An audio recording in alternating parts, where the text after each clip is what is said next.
जय हिंद, जय संविधान, जय संपूर्ण क्रांति, जय सुभाष, जय प्रकाश। चंद खबरों के साथ आज हाजिर हो गया आपके दरबार में बौद्ध इन प्रकाश। खबर कुछ पटना से ले लेते हैं और देश के कई हिस्सों से खबरें हैं। जो खबरें चर्चा में हैं, रोचक खबरें हैं, मौलिक खबरें हैं, वो खबरें आप तक पहुंचाने का प्रयास जनता खबर का रहता है।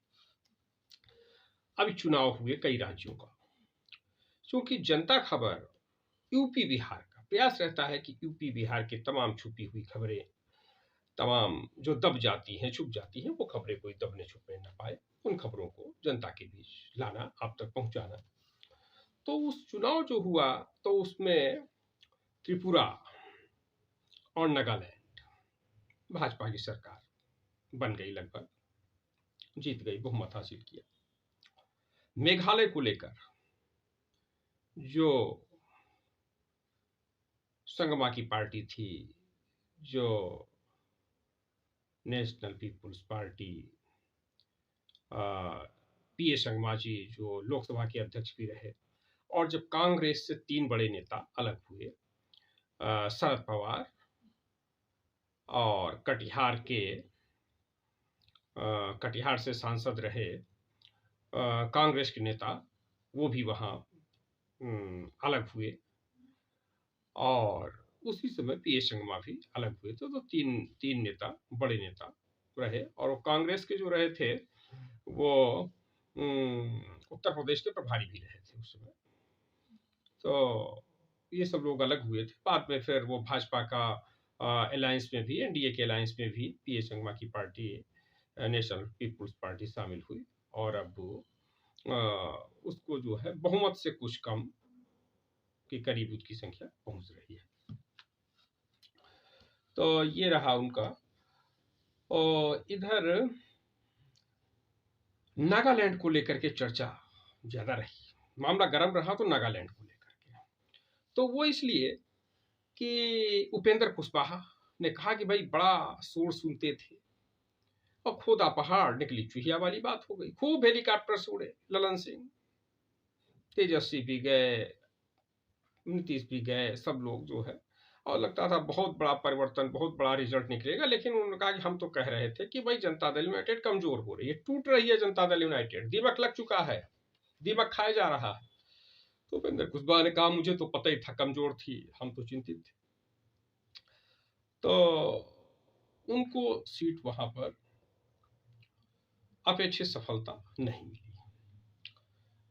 और ये LJPR माने लोक जनशक्ति पार्टी रामविलास, उनको 2 सीटें मिल गई। तो उनके बाजें खिली हुई हैं, उनकी पूरा LJPR पूरा होली जैसा माहौल बना रहा। होली दिवाली होली दिवाली मिक्सचर कंबाइंड होली दिवाली मन रही है, खुशियों का इजहार कर रहे हैं। और खास बात ये कि ये चिराग पासवान एक दिन वहां पर गए भी नहीं। तो ये रहा। अब वो जदयू आरजेडी आरोप भी लगा रहे हैं उनके लोग, उनके प्रवक्ता बोल रहे थे। तो उन्होंने कहा कि वो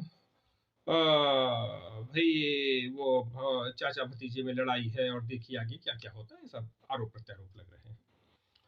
तो मुख्य बात ये रही कि जनता दल यूनाइटेड कमजोर, उन्होंने कहा, और उपेंद्र कुशवाहा ने कहा कि बेस तो मेन तो बिहार में है, और बिहार में कमजोर हो जाएगा तो दूसरी जगह कहाँ बचेगा। तो बात भी यही सही है कि जनता दल यूनाइटेड बिहार में ही कमजोर हो रहा है, दूसरे प्रांतों में तो बहुत ही ज्यादा कमजोर है। उस कमजोरी का कारण ये है कि तैयारी जो है वो गंभीर नहीं हो रही है, वो हवाई तैयारी हो रही है। और एक बड़ा जो है पॉपुलर हुआ था लोगों के बीच में प्रधानमंत्री बनाने का चुटकुला, बलिया में कि भाई प्रधानमंत्री बनेंगे नीतीश जी। और प्रधानमंत्री जो लोग नीतीश जी को बना रहे हैं, एक केसी त्यागी जी हैं, वो भी बहुत प्रधानमंत्री बनाते रहते हैं, जबकि पीएम मटेरियल की शुरुआत उन्होंने ही किया था लगभग 10 वर्ष पहले। तो अब पीएम मटेरियल बताते बताते, लेकिन सवाल ये है कि बलिया भी हुए या त्यागी हुए, तो ये लोग सभासद का चुनाव क्या स्थिति होगी।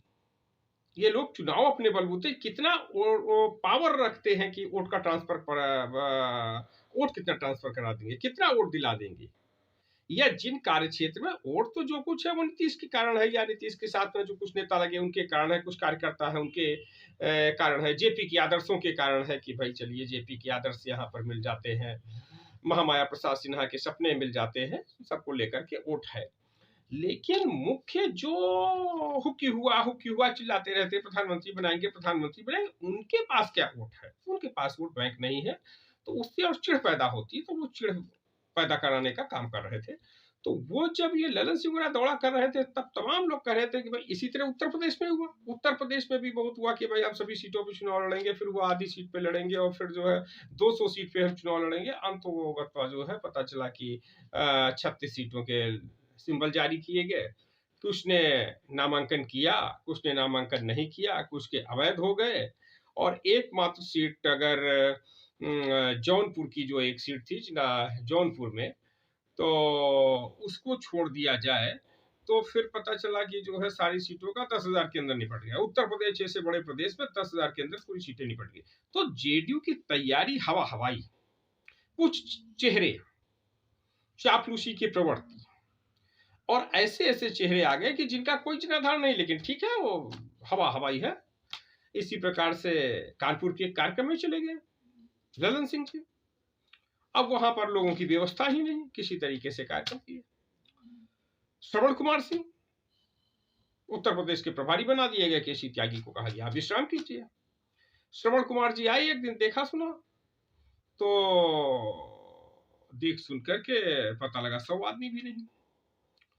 फिर यह हुआ कि भाई धरना रखा जाएगा, तो धरना रख लिया गया। जब धरना रख लिया गया तो श्रवण कुमार आए ही नहीं। तो चर्चा यह कि भाई श्रवण कुमार को अंदाजा लग गया कि उत्तर प्रदेश में भी जेडीयू माने गोलमाल है, भाई कुछ है वह नहीं। उन्होंने भी कैंसिल कर, तब से अब तक कोई कार्यक्रम नहीं बना।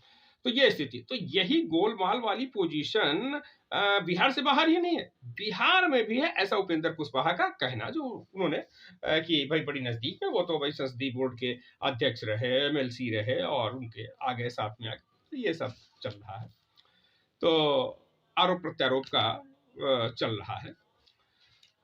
अब यह है कि एक दूसरा प्रकरण जो चल रहा है तमिलनाडु का, वो चल रहा है हिंसा को लेकर के। बिहार के कुछ मजदूर तमिलनाडु से वापस आए, उन्होंने कहा कि देखो भाई हमारे साथ वहां अन्याय हुआ है, अत्याचार हुआ है, दुर्व्यवहार हुआ है, हिंसा के शिकार हम लोग हुए हैं और हमको परेशान किया गया है। तो इधर क्या हुआ कि जब ये घटना हुआ, कुछ अखबारों ने छापा, सोशल मीडिया के प्लेटफॉर्म में आया, कुछ चैनल वगैरह वालों ने दिखाया, तो नीतीश कुमार जी ने और इधर जनता दल आई की राष्ट्रीय अध्यक्ष माननीय श्रीमती चौधरी किरण सिन्हा ने मांग किया। वो सरकार उन्होंने बिहार सरकार को भी बोला और तमिलनाडु सरकार से भी मांग किया, केंद्र सरकार से भी कि इसमें हस्तक्षेप कीजिए आप लोग, जो है इसमें हिंदी भाषी लोग जो है खास तौर से बिहारी लोग जो है इसमें परेशानी, अनावश्यक रूप से परेशानी का शिकार हो रहे हैं, उनके साथ दुर्व्यवहार किया जा रहा है, हिंसात्मक बर्ताव किया जा रहा है और हिंदी भाषी होने के नाते भगाया जा रहा है। तो ये सब देख करके नीतीश कुमार जी ने अपने डीजीपी को बोला, अपने चीफ सेक्रेटरी को बोला कि भाई आप लोग बात कीजिए। तो उन लोगों ने बात किया, तो पता चला कि जो डीजीपी कार्यालय से जो जानकारी दी गई मीडिया सोर्सेस को, तो उसमें उनको बताया गया कि भाई तमिलनाडु के जो चीफ सेक्रेटरी से बात हो गया, डीजीपी से बात हो गया। तो उन्होंने कहा नहीं, ऐसी कोई बात नहीं है। चंद घटनाएं हुई 2 लोगों की और वो 2 घटनाएं बड़ा चर्चा में रही, तो उन्हीं के वीडियो वायरल हो रहे हैं ये बातें। लेकिन जो मजदूर लौटे, हिंदी भाषी मजदूर, उनके साथ जो पीड़ा वहां पर हुई, जिस प्रकार से उनके साथ दुर्व्यवहार हुआ, जब उन्होंने वो रखा, वो मीडिया को बोल रहे हैं, दिखा रहे, सारी मीडिया दिखा रही है, तो जब पूरी मीडिया दिखा रही है तो उसकी उस पर जांच होना चाहिए। प्रिंट मीडिया पूरा का पूरा पेज छाप रहा है, कई प्रतिष्ठित समाचार पत्र छाप रहे हैं, प्रतिष्ठित चैनल दिखा रहे हैं, तो इसके माने कुछ गोलमाल है और राज्य सरकार दबा रही है। तो अब ये सियासी हलकों में ये खबर पहुंच गई कि भाई नीतीश कुमार जी क्या इसी तरीके से सरकार चलाएंगे? गोलमाल गोलमाल सब गोलमाल। शराब से हो रही है मौतें और नीतीश कुमार कह रहे हैं कि शराबबंदी है सफल। जगह जगह शराब की जो है दुकानें सज रही हैं और आए दिन शराब पकड़ी भी जाती है, शराब पी करके मौत भी इतनी सैकड़ों की तादाद में हो गया, छपरा का इतना बड़ा कांड हो गया और शराबबंदी को लेकर के ऐसी स्थिति। तो लोगों का ये कहना कि भाई झूठ बोल रहे हैं नीतीश बाबू। और वही हाल इसमें हुआ कि सारा मीडिया दिखा रहा है, समाचार पत्र दिखा रहा है, फोटो छाप रहा है, भुक्तभोगी आ रहे हैं, वो भी गवाही दे रहे हैं कि हमारे साथ अन्याय हुआ, अत्याचार हुआ, अपमान हुआ, दुर्व्यवहार हुआ है। और नीतीश जी ने और की जो मशीनरी है वो कह रहे नहीं नहीं कुछ नहीं हुआ, केवल दो केस में हुआ है, वो भी पर्सनल मामला था। तो इसकी संपूर्ण घटनाक्रम की जांच होना चाहिए। जनता दल आई की राष्ट्रीय अध्यक्ष माननीय श्रीमती चौधरी सिन्हा ने तीनों सरकारों से, बिहार सरकार, तमिलनाडु सरकार, केंद्र सरकार से मांग किया है कि भाई हिंदी भाषी लोगों को पूरी सुरक्षा प्रदान किया जाए और उनको किसी भी प्रकार का कष्ट न होने पाए, उनकी पूरी सुरक्षा किया जाए। ये मुख्य समाचार इस तमिलनाडु और बिहार की हिंसा के बीच में है। अब एक समाचार ये है कि डॉक्टर संजय बाबू वहां से लापता हो गए। तो डॉक्टर संजय जी क्या है, तो इनके बारे में ये डॉक्टर संजय जी जो है वो नालंदा मेडिकल कॉलेज के फार्माकोलॉजी विभाग के अध्यक्ष हैं और परीक्षा नियंत्रक भी हैं डॉक्टर संजय कुमार। तो बुधवार शाम को ये निकले हुए थे और मुजफ्फरपुर के लिए। इधर क्या हुआ कि इनका गाड़ी जो रही वो इनकी कार ये सेतु जो गांधी सेतु के पास पाई गई और उसमें कार में इनके मोबाइल भी सुरक्षित थे और चश्मा भी सही था। माने दो मोबाइल रखे, चश्मा रखा और वो गायब, गाड़ी खड़ी लावारिश हालत में। तो फिर उनकी पत्नी को चिंता हुई तो उन्होंने सवेरे एफआईआर दर्ज कराई पत्रकार नगर थाने में एफआईआर दर्ज कराई और अपहरण की प्राथमिकी दिया। उनकी पत्नी सलोनी कुमार वो अंग्रेजी की अध्यापक हैं। उनकी बहन डिंपल वर्मा वो उत्तर प्रदेश की रिटायर्ड सेवानिवृत्त आईएएस अधिकारी हैं और उनके बहनोई प्रशांत कुमार जो हैं वो एडीजी लॉ एंड ऑर्डर माने कानून व्यवस्था पुलिस विभाग में एडीजी हैं। और उनके रिश्तेदार के साथ संबंधित परिवारजनों के साथ ऐसी घटना हो गई तो अभी तक पता नहीं चल पाया क्या स्थिति है।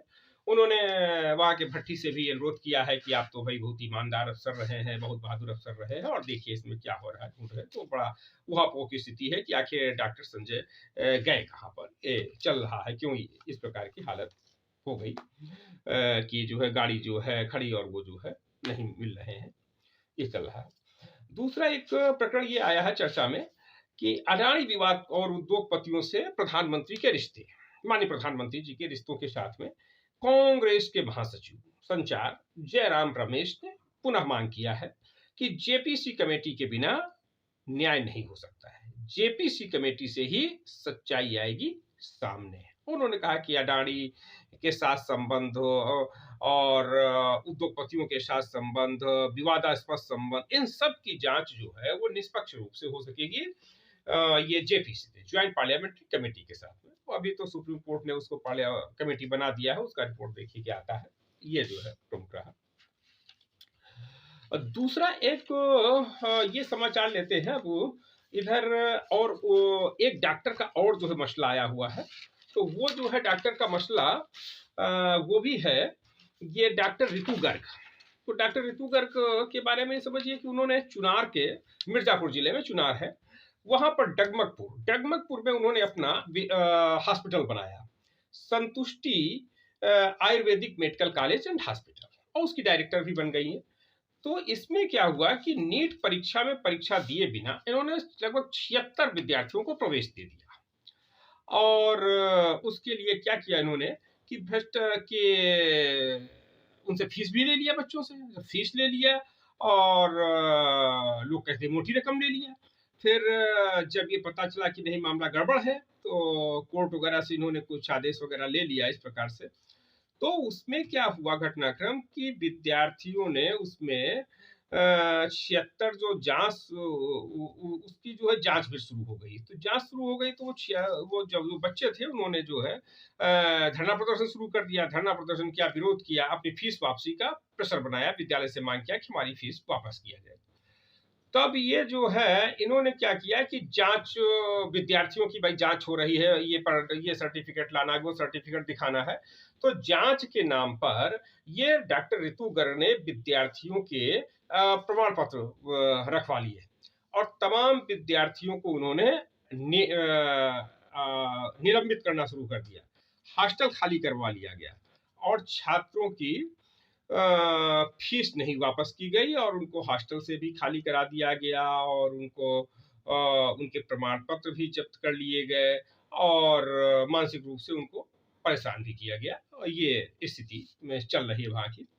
तो अब इनको डॉक्टर रितु गर्ग को ये भ्रष्टाचार निवारण अधिनियम की विशेष अदालत ने जज रमाकांत प्रसाद 13 मार्च तक न्यायिक अभिरक्षा में जेल भेज दिया गया है। डॉक्टर रितु गर्ग की ये कहानी है और इनकी उपलब्धियों के बारे में जो है और थोड़ा जान लेते हैं कि इनको जब भाजपा का शासनकाल चली रहा है तो इनको स्वच्छता अभियान की ब्रांड एम्बेसडर बनाया गया।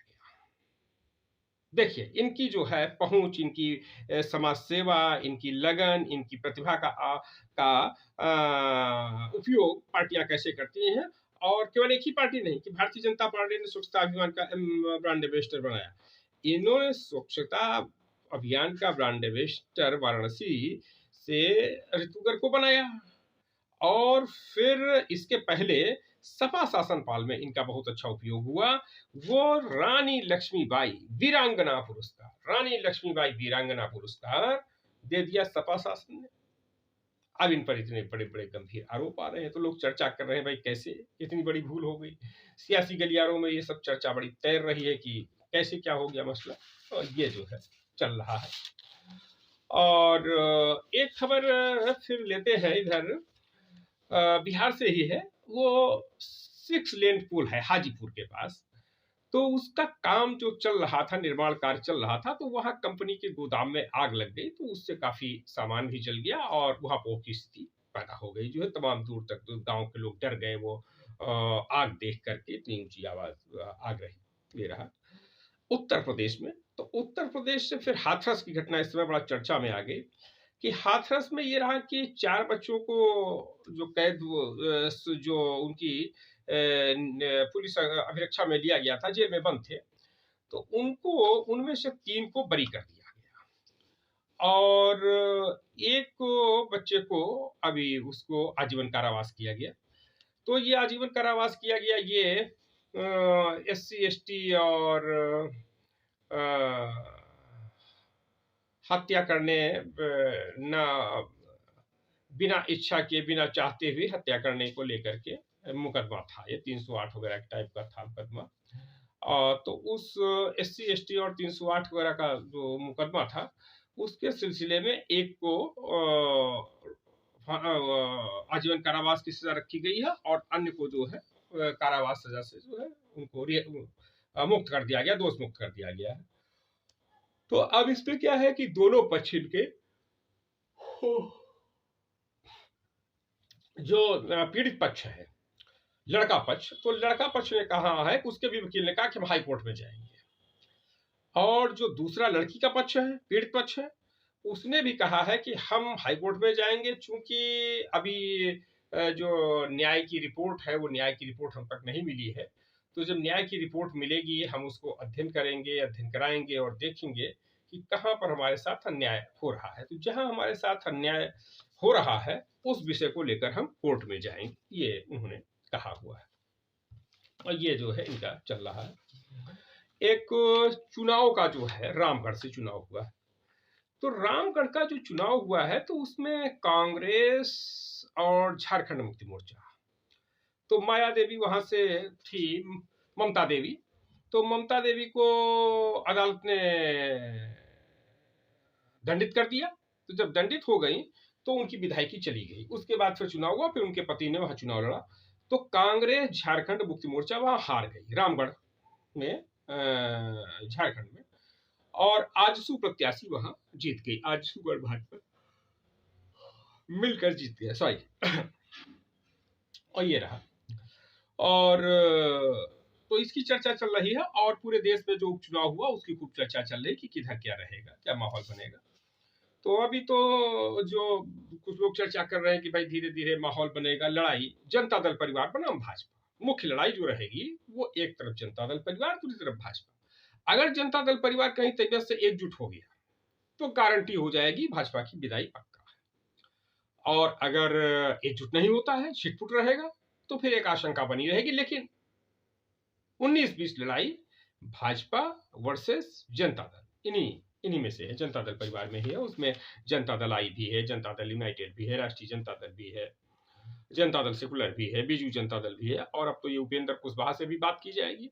जो मुझे पता चल रहा, माननीय किरण सिन्हा जी के यहाँ जो रणनीति चल रही है, जो बात हो रही है, तो उनके यहाँ तो यही चल रहा है कि भाई उपेंद्र कुशवाहा को भी साथ लाया जाएगा, जनता दल परिवार को भी पूरी संभावना है, अखिलेश को भी साथ लिया जाएगा, जयंत को भी साथ लिया जाएगा उत्तर प्रदेश में, और जो छिटपुटौर लोग हैं उनको भी साथ लिया जाएगा। तो एक बड़ा जनता दल परिवार मिलकर के उनका मुकाबला करेगा भाजपा का। तो ये है, और लोगों को जो है अच्छे ढंग की जो है शिक्षा, चिकित्सा, रोजगार, ये सब दिलाया जाए, और ये जो है चल रहा है। और इसी संबंध में ये जगदीप धनखड़ तो उपराष्ट्रपति हैं, तो जगदीप धनखड़ जी ने कहा कि ये भाई सोचने समझने की जरूरत है कि ये संसदीय गतिरोध के खिलाफ एक व्यापक जन आंदोलन चलना चाहिए, जेपी जैसा। तो उन्होंने जयप्रकाश जी को याद किया, जयप्रकाश जी के बारे में बताया, संपूर्ण क्रांति के बारे में बताया, कैसे कैसे लोग हुए, और उन्होंने ये माना कि अगर जेपी मूवमेंट नहीं हुआ होता तो मैं यहाँ नहीं होता, मैं राजनीति में नहीं आता। और जयप्रकाश जी की देन रही कि कितने ही लोगों को न चाहते हुए भी, जिन लोगों ने राजनीति का सपना नहीं देखा था, राजनीति का ककहरा कभी नहीं सीखे थे, जिनके परिवारों में, पीढ़ियों में, उनको भी राजनीति में ले आए लोकनायक जयप्रकाश नारायण के मूवमेंट का। इतना बड़ी उसकी सफलता थी मूवमेंट की, तो उसके बारे में चर्चा किया उन्होंने, और कहा कि भाई संसदीय लोकतंत्र को बचाने के लिए लोगों को आना चाहिए, नौजवानों को आगे आना चाहिए, विद्यार्थियों को आगे आना चाहिए। क्योंकि आजकल क्या हो रहा है कि संसद का सत्र चलता है और उस पर करोड़ों अरबों खरबों रुपया खर्च किया जाता है। ये अरबों खरबों किसका होता है? जनता का होता है, टैक्स का पैसा होता है, और इसको दुरुपयोग कौन करता है? सांसद लोग, विधायक लोग। तो उसमें आवाज नहीं, वो आवाज उठा, जो विचार विमर्श का विषय होना चाहिए, जिस पर गंभीरता पूर्वक विचार विमर्श होना चाहिए, ताकि इस देश के जो है लोगों को सुख सुविधाएं पहुंच सके, शिक्षा, रोजगार जैसी बुनियादी सवालों की समस्या हो से निजात मिल सके, और दिल्ली की दौलत उन तक पहुंच सके, आजादी के सूरज की रोशनी शोषितों, पीड़ितों, वंचितों, उपेक्षितों तक पहुंच सके।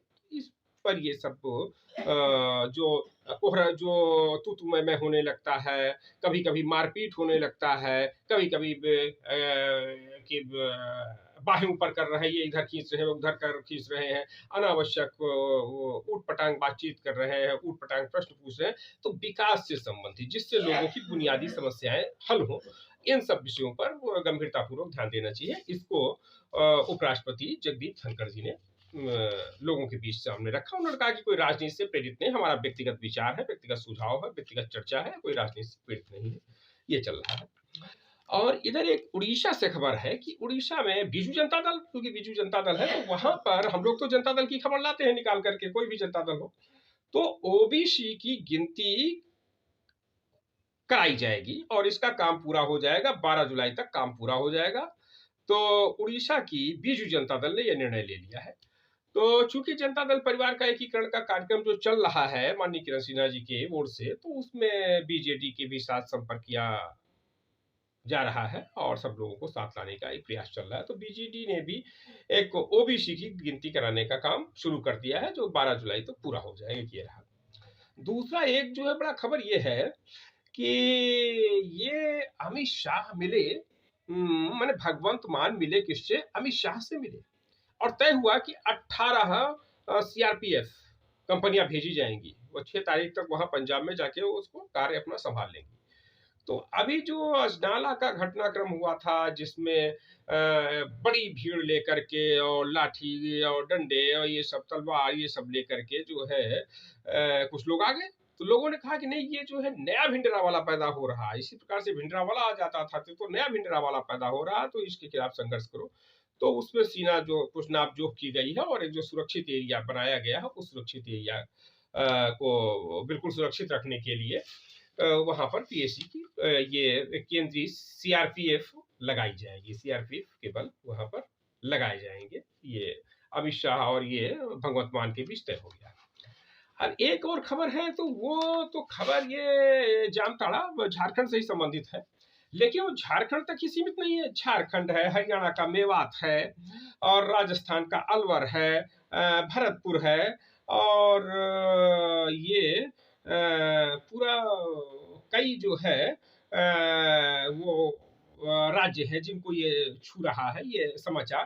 तो इसमें ये है कि ठग, माने एक ट्रेनिंग हो रही है ठगों की, और वो ठगों की ट्रेनिंग जो होगी वो कैसे होगी कि वो ठगों की ट्रेनिंग उनकी ऑनलाइन ही नहीं होगी, वो उनकी प्रैक्टिकल भी होगी, थ्योरिकल भी होगी, और उनको सबको जो है महीनों के लिए जाना पड़ रहा नाइजीरिया। तो अभी ये गृह विभाग के अधिकारियों ने बताया कि मुझे पता चला था कि कुछ लोग जो है ये जामताड़ा भी गए हुए थे झारखंड के, यही सब ट्रेनिंग का पैसा कैसे हैक किया जाए, लोगों के अकाउंट कैसे हैक किए जाए, फिर उससे पैसा कैसे हैक किया जाए।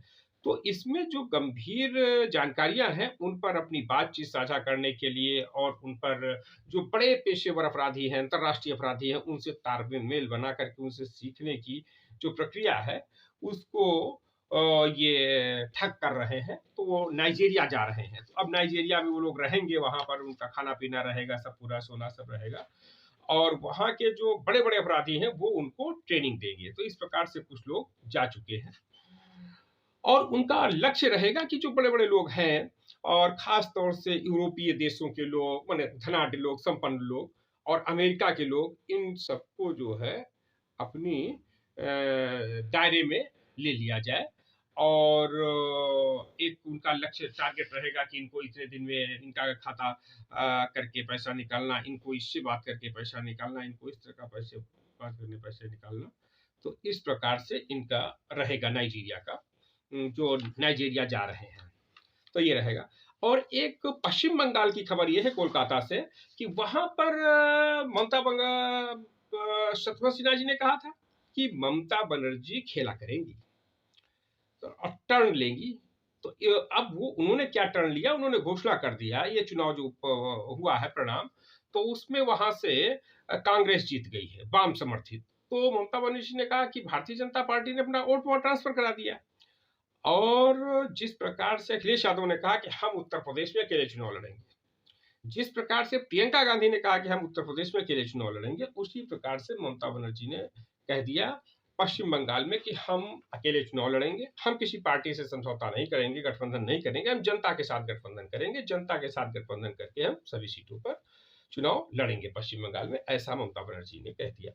तो अब जो ताकतें थोड़ा माहौल पूरी तरीके से एकजुट करना चाह रही थी, विपक्ष का भी फोरम दिखाई दे, उनको थोड़ा धक्का भी लगा हुआ है। और लेकिन जो शत्रुघ्न सिन्हा का जिस प्रकार से कॉन्फिडेंस था, जिस प्रकार से बातचीत कर रहे हैं, वो तो उससे लग रहा है कि अभी इसमें कोई फाइनल डिसीजन नहीं है। वो आने वाले समय तक क्या उलटफेर होता है, वो चंद दिनों में ही वो जो है उसका निर्णय होगा कि क्या स्थिति, क्या गुल खिलाती है ममता बनर्जी, ये देखना रहेगा। और ये रहा। और कानपुर से खबर ये है कि एमएलए, तत्कालीन एमएलए, ये एमएलए रहे सलील बिश्नोई जी, जो अब इस समय मौजूदा एमएलसी हैं, और बीजेपी के एमएलए थे। अब 15 सितंबर 2004 को इनके ऊपर हमला हो गया, एक बिजली की बढ़े हुए दाम को लेकर के विरोध प्रदर्शन करने जा रहे थे, डीएम को ज्ञापन देने जा रहे थे। तभी तत्कालीन वहां के जो थे डीएसपी अब्दुल समद और 6 पुलिसकर्मियों को उनके खिलाफ उन्होंने अपना प्रतिरोध व्यक्त किया, और वो उन्होंने अपनी आख्या रखी तत्कालीन विधानसभा अध्यक्ष के समक्ष। तो तत्कालीन विधानसभा अध्यक्ष से शिकायत किया, तो फिर मामला ये विधानसभा की विशेषाधिकार समिति को सौंप दिया गया। तो विधानसभा की विशेषाधिकार समिति ने आज उन सबको आमंत्रित किया है कि आप आइए। तो अब देखना है कि क्या पोजीशन है, कितने लोग वहां पर पहुंच पाए हैं ये आरोपी लोग, और क्या इनके खिलाफ क्या कार्यवाही होती है। तो ये कानपुर से संबंधित सलील बिश्नोई जी का ये घटनाक्रम है। 30 और एक ये जो है हाई कोर्ट, ये सुप्रीम कोर्ट का जो है बड़ा विषय चल रहा है। तो सुप्रीम कोर्ट का चल रहा है चुनाव आयुक्त को लेकर के। तो सुप्रीम कोर्ट ने कहा कि 5 जजों की संवैधानिक पीठ अब फैसला करेगी, चुनाव आयुक्त का, मुख्य चुनाव आयुक्त का फैसला करेगी। और उन्होंने कहा कि सुप्रीम कोर्ट ने जो फैसला दिया कि सुप्रीम कोर्ट का जस्टिस और दूसरा प्रधानमंत्री, और तीसरा विपक्ष का नेता, जो लोकसभा में विपक्ष का नेता होगा वो प्रधानमंत्री, संयुक्त विपक्ष का नेता और चीफ जस्टिस, ये तीनों मिलकर के तय करेंगे, नाम तय करेंगे कि किसको चुनाव आयुक्त बनाना है। और फिर जिसको तय करेंगे उसको राष्ट्रपति नॉमिनेट करेगा। तो इतनी बड़ी प्रक्रिया सुप्रीम कोर्ट ने लाई है। और सुप्रीम कोर्ट ने कहा है कि भाई जब तक पार्लियामेंट, कानून बनाने का तो अधिकार अल्टीमेटली पार्लियामेंट को है, तो सुप्रीम कोर्ट ने कहा कि जब तक पार्लियामेंट ऐसा कानून नहीं बना रही है कि किस प्रकार से चुनाव आयुक्तों की नियुक्ति की जाए या किस प्रकार से मुख्य चुनाव आयुक्त की नियुक्ति की जाए, तब तक यही नियम लागू रहेगा कि प्रधानमंत्री और सुप्रीम कोर्ट का मुख्य न्यायाधीश और विपक्ष का, लोकसभा में विपक्ष का नेता, ये कमेटी होगी। और ये निर्णय 5 सदस्यीय विद्वान न्यायाधीशों ने दिया हुआ, सुप्रीम कोर्ट के द्वारा 5 सदस्यीय विद्वान न्यायाधीशों के द्वारा दिया गया है। और वह भी एक सहमत से, मतलब एक मत से दिया गया है। इसमें कोई जो है विरोधाभास नहीं कि नहीं इतने इसमें रह गए, राम मंदिर वगैरह का विषय आया तो भाई ये जो है एक मत नहीं रहे सभी जज, लेकिन इस पर सभी न्यायमूर्तिगण जो रहे वो एक मत रहे। ये सुप्रीम कोर्ट का फैसला रहा। तो इस प्रकार से चंद खबरें रही जो इस समय जो है बड़ा चर्चा में चल रही है। अब एक जो है खबर और चल रही है, वो योगी आदित्यनाथ जी ने कहा कि वो जो लोग समाजवाद की उन्होंने भर्त्सना किया कि समाजवाद भाई बेकार चीज है, समाजवाद से भला होने वाला नहीं है, राम राज्य से भला होगा। तो समाजवाद के बारे में उन्होंने एक बड़ा सवाल विचित्र सा उठा दिया कि इंग्लैंड में होटल कौन बनवा रहा है। तो लोगों ने चर्चा चल रही, भाई अखिलेश यादव की तरफ इशारा किया है कि अखिलेश यादव परिवार अब इंग्लैंड में होटल बनवा रहा है। फिर उन्होंने कहा ऑस्ट्रेलिया में टापू कौन खरीद रहा है। तो भी हुआ कि भाई टीपू ऑस्ट्रेलिया में पढ़े लिखे रहे, अब टीपू वहां पर खरीद रहे हैं टापू।